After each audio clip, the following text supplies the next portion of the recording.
Welcome, travelers, to Terrors in the Wild, where the line between myth and reality blurs in the darkest corners of the earth. Here, we unravel the most terrifying cryptids, dive deep into chilling horror stories, and explore the mysteries that haunt the wilderness. From shape-shifting monsters to forgotten legends, we uncover the creatures and tales that lurk just beyond the reach of human understanding. So, keep your wits sharp, hit that subscribe button, and prepare for a journey into the unknown. The wild is waiting, but beware. It's not just the animals you should fear.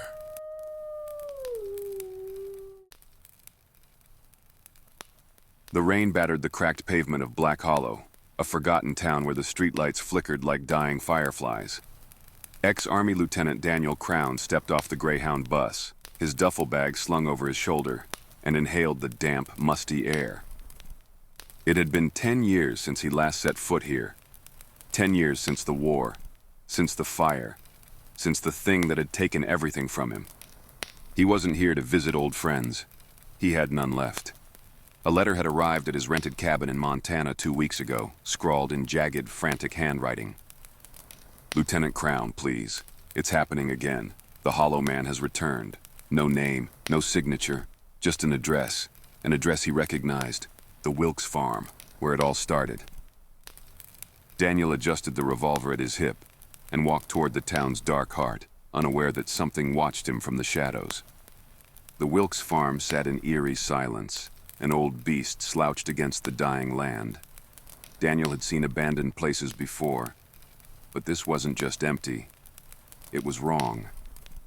The fields were lifeless, not just overgrown, but dead, as if something had poisoned the earth itself. The barn doors hung open, swaying slightly in the cold breeze, but no wind stirred the fields. Daniel stepped toward the house, his boot crunching on something brittle. He looked down. Bones, small, shattered, and scattered across the porch. Animal, most likely. Though the way they were arranged, a strange spiral pattern barely visible beneath the dirt, sent a cold ripple through his gut. He had seen things like that before. A warning, or an invitation. The front door stood slightly ajar, moving gently in the breeze. Daniel rested a hand on the grip of his revolver and pushed it open. The hinges groaned, the sound loud in the still air. Inside, the house was dark, the air thick with the stink of damp wood and something else.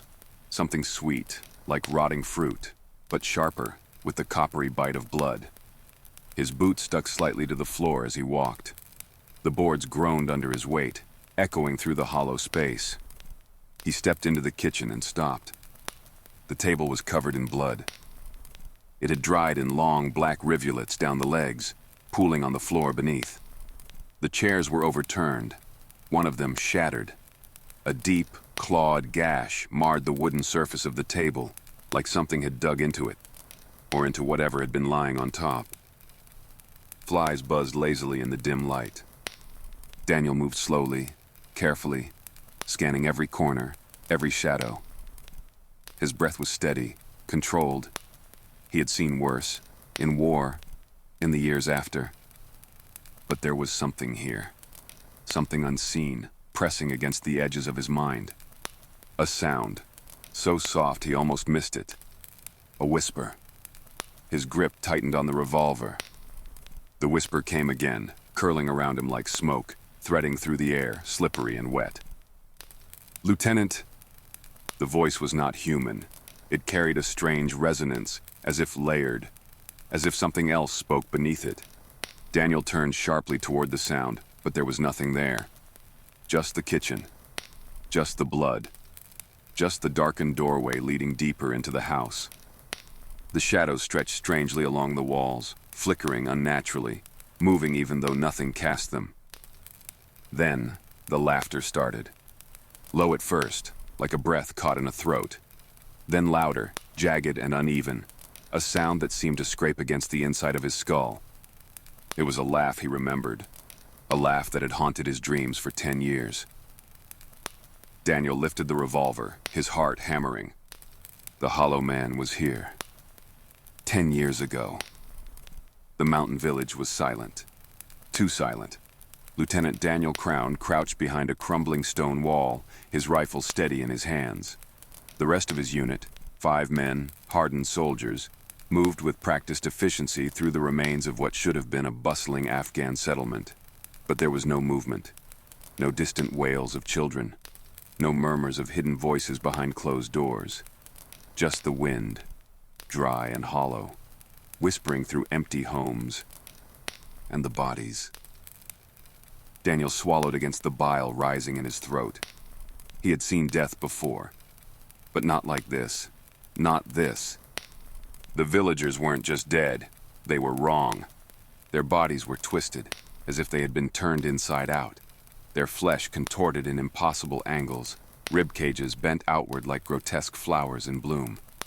Some were fused into the walls, as if melted into the mud brick structures. Others lay in heaps, their features stretched into frozen screams, their skin darkened as if burned. But there was no fire, no ash, no signs of an explosion. "What the fuck is this?" Corporal Mason whispered, gripping his rifle tighter. No one answered. Sergeant Carter, the oldest among them, was the first to break their stunned silence. "Eyes up. This wasn't insurgents." His voice was steady, but Daniel caught the flicker of unease in his eyes. "Then what did this?" Private Reynolds muttered, scanning the rooftops. A question no one could answer. They moved deeper into the village. The air was thick, heavy, wrong. Daniel's ears rang with the oppressive silence, the kind of quiet that came before a mortar strike, before an ambush. His instincts screamed at him to leave. They found the first soldier outside the mosque, Private Hernandez. His body sat slumped against the building, his rifle at his side, his helmet missing. His skin was pale, his lips parted as if caught in mid-sentence. A trail of dried blood ran from his nose to his chin.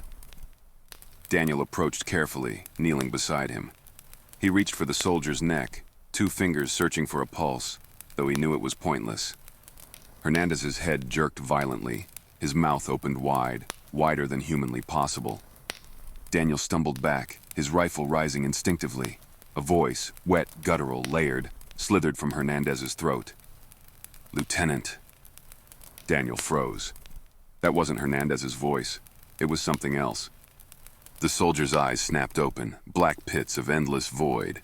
Then he screamed, a sound that wasn't human, that wasn't natural. Something deep and hungry. Something that made Daniel's vision blur and his teeth ache. The rest of the squad recoiled, weapons raised, but before anyone could react, Hernandez convulsed violently.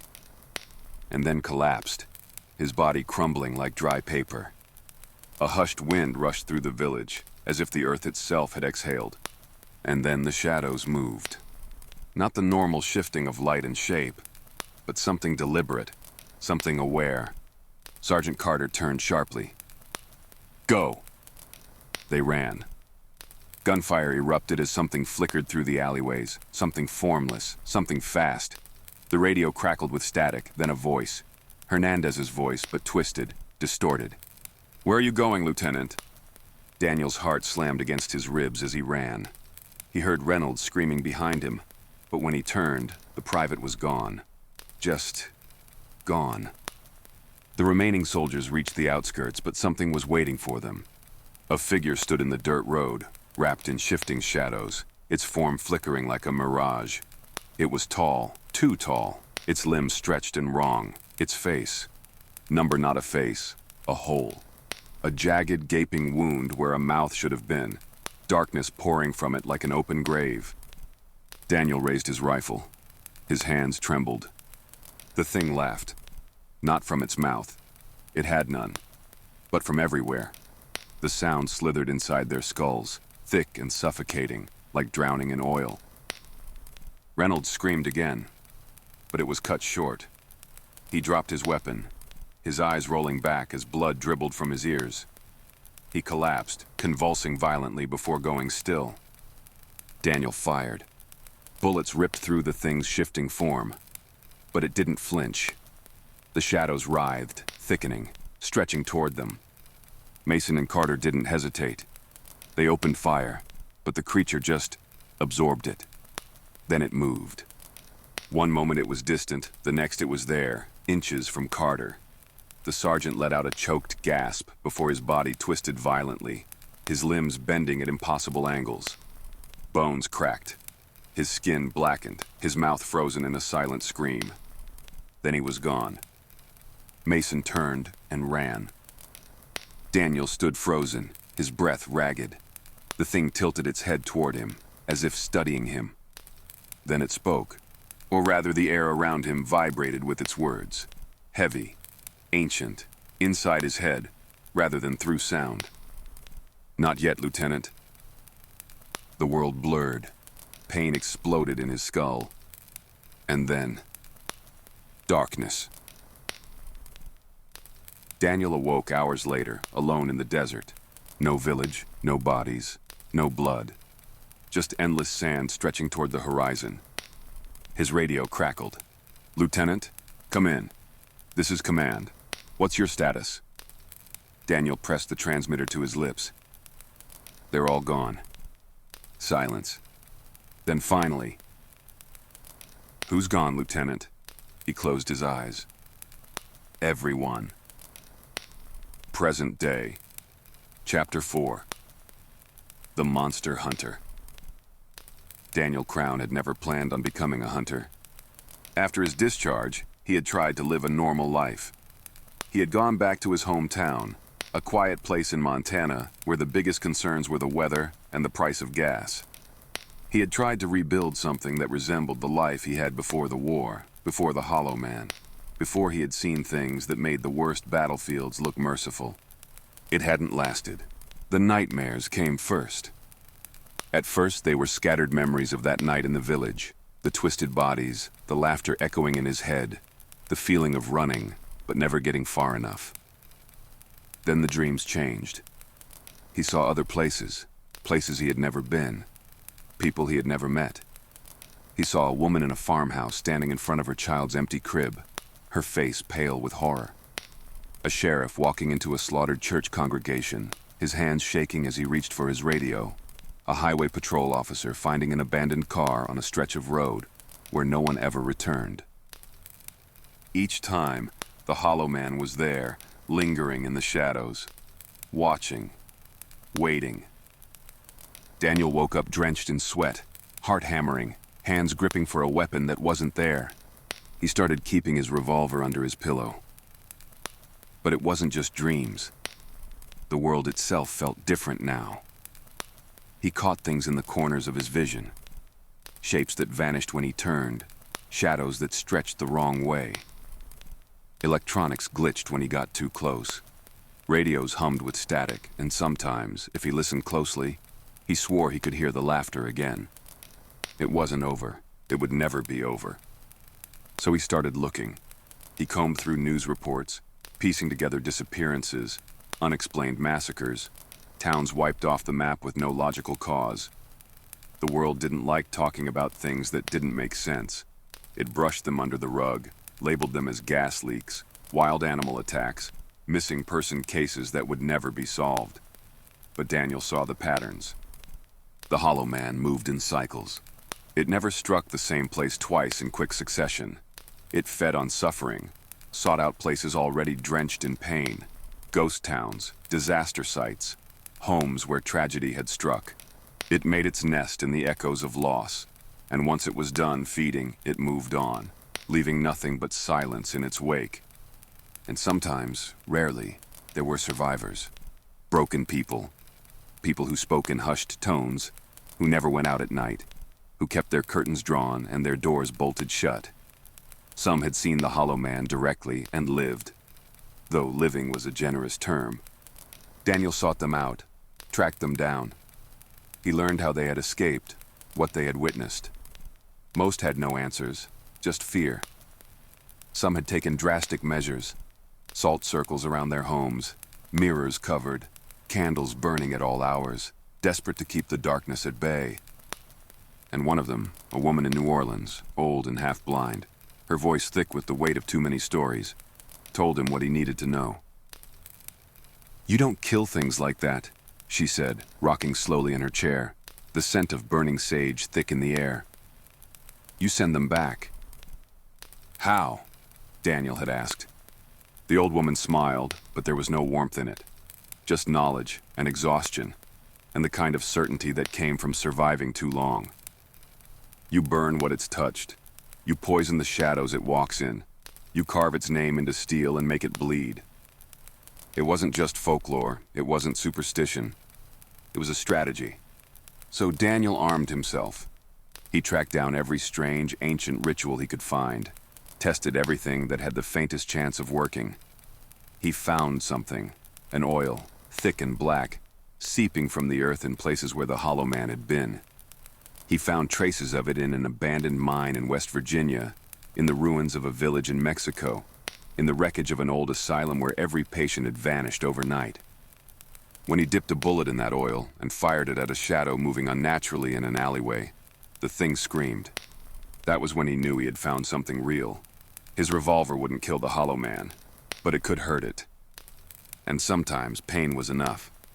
But just in case, he carried something else. A knife, its steel sharpened and coated in a mixture of salt and ash. Fire hardened, just as the old woman had told him. You carve its name into steel and make it bleed. He had tested that too. There were other things out there. The Hollow Man wasn't alone in the dark. Daniel had hunted something in an abandoned church in Colorado. Something that left bodies drained and empty, their eyes missing, their skin thin as paper. He had fought something else in a swamp outside Baton Rouge, something that hated fire and whispered in a language older than any living tongue. He had won. Barely. Now, standing outside the Wilkes farm, Daniel adjusted his grip on his revolver and took a deep breath. The Hollow Man had rules, and so did he. He stepped forward. The wind whispered around him, carrying the faintest trace of laughter.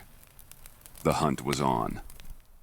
Pain exploded across Daniel's ribs as the Hollow Man's claws raked through his flesh. He staggered back, gritting his teeth, willing himself to stay upright. The farmhouse walls groaned around him, the very air warping as if the house itself were being pulled into the creature's abyssal presence. The Hollow Man loomed in the shifting darkness, its form flickering between solid and void. It was tall, its limbs too long, its movements wrong, like a marionette whose strings had been tangled by some unseen force. Its face, or rather the absence of one, remained the worst part. A jagged, gaping hole where a mouth should have been. Darkness spilling from it like an open wound in reality. And it was laughing. The sound scraped against Daniel's mind, rattling in his skull like nails against glass. It wasn't a sound made by vocal cords. It was something deeper, something ancient. A whisper from the space between dreams and nightmares. He tightened his grip on the revolver and fired again. The bullet passed through the Hollow Man as if it were smoke. Daniel cursed and backed away. He had known it wouldn't work, but instinct was a hard thing to suppress. He needed time. Needed an opening. The creature moved, shifting closer in a way that defied logic. One moment across the room, the next right there. Daniel felt it more than saw it. The air turned thick, his vision blurred. His body screamed at him to run, to flee, to let his mind break just so he wouldn't have to comprehend what stood before him. The Hollow Man fed on fear. But Daniel had spent 10 years preparing for this moment. He shoved a hand into his duffel, fingers wrapping around a small glass vial. The oil, the only thing he had found that could hurt it. The Hollow Man laughed again, a deep, wet chuckle, and the walls trembled. The farmhouse was decaying around them now, the wood warping, black mold spreading like veins through the foundation. Daniel didn't hesitate. With a sharp twist, he smashed the vial against the floor. The black oil splattered, and where it touched, the air shook. The Hollow Man screamed. It wasn't a sound meant for human ears. It was deep, raw, filled with something old. The shadows recoiled, its form flickering wildly, distorting, unraveling at the edges. The darkness pouring from its mouth convulsed, as if recoiling from the oil. Daniel forced himself forward, drawing the knife from his belt. The blade gleamed in the dim, tainted light, steel coated in salt and ash. The old war widow's words rang in his mind. Salt and ash, fire and oil, and the will to stand when everything inside you screams to run. The hollow man moved.